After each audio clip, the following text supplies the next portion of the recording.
A praying mantis, it would be socially acceptable to devour your mate. And if you're a honey badger, you have no regard for other animals. You don't care. If you're a panda with twins, it's normal to abandon one to take care of the other. But if humans do any of these things, we would call it wrong, unfair, or unjust. Yeah, why is that? Why do humans care so much about justice? Well, the Bible has a fascinating response to that question.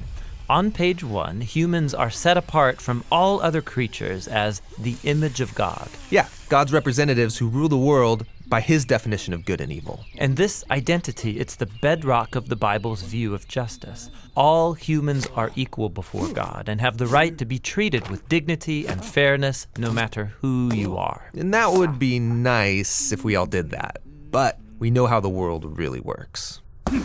And the Bible addresses that too.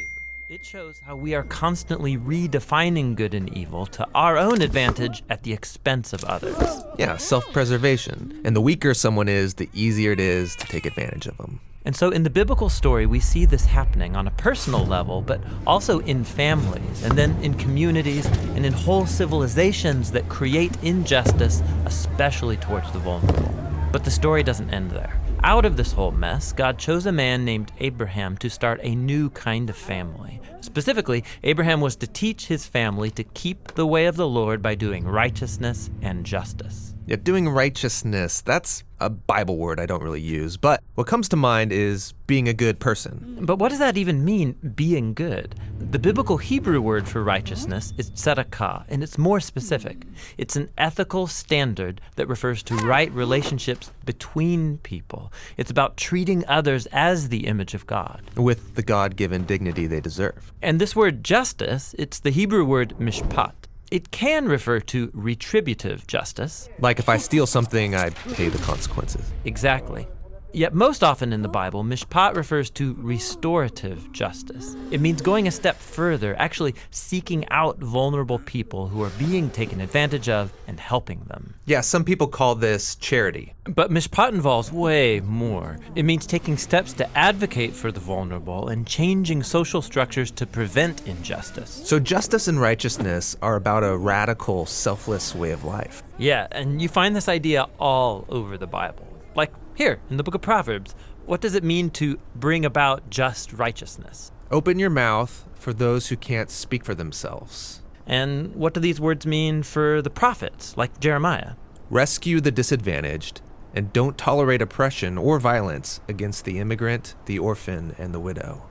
And like here, look in the book of Psalms. The Lord God upholds justice for the oppressed, gives food to the hungry, and sets the prisoner free. But he thwarts the way of the wicked.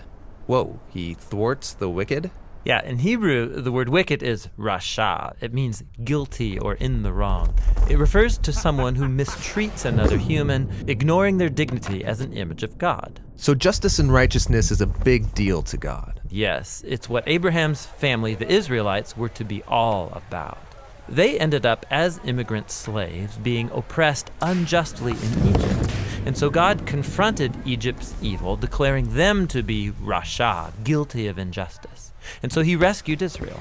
But the tragic irony of the Old Testament story is that these redeemed people went on to commit the same acts of injustice against the vulnerable. And so God sent prophets who declared Israel guilty. But they weren't the only ones. There's injustice everywhere. Yeah, some people actively perpetrate injustice. Others receive benefits or privileges from unjust social structures they take for granted. And sadly, history has shown that when the oppressed gain power, they often become oppressors themselves. So we all participate in injustice, actively or passively, even unintentionally. We're all the guilty ones. And so this is the surprising message of the biblical story. God's response to humanity's legacy of injustice is to give us a gift, the life of Jesus. He did righteousness and justice, and yet he died on behalf of the guilty. But then God declared Jesus to be the righteous one when he rose from the dead. And so now Jesus offers his life to the guilty so that they too can be declared righteous before God, not because of anything they've done, but because of what Jesus did for them.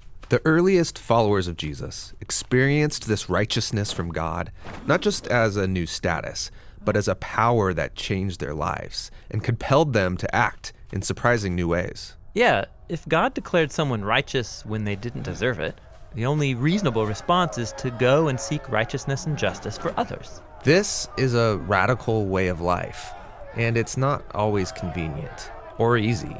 It's courageously making other people's problems my problems. This is what Jesus meant by loving your neighbor as yourself. It's about a lifetime commitment fueled by the words of the ancient prophet Micah. God has told you, humans, what is good, and what the Lord requires of you is to do justice, to love mercy, and to walk humbly with your God.